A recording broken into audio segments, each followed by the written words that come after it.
Right, Bickley train station in Kent.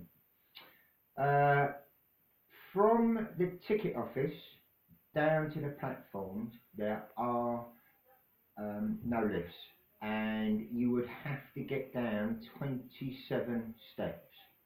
I counted them.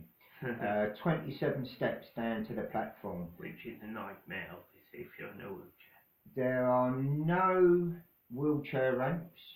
I couldn't find any toilets. There's no toilets at Bickley.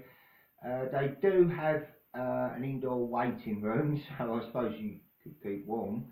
But apart from that, Bickley is an avoid if you are in a wheelchair, on a mobility scooter, or with Wheelchair or cram. prams.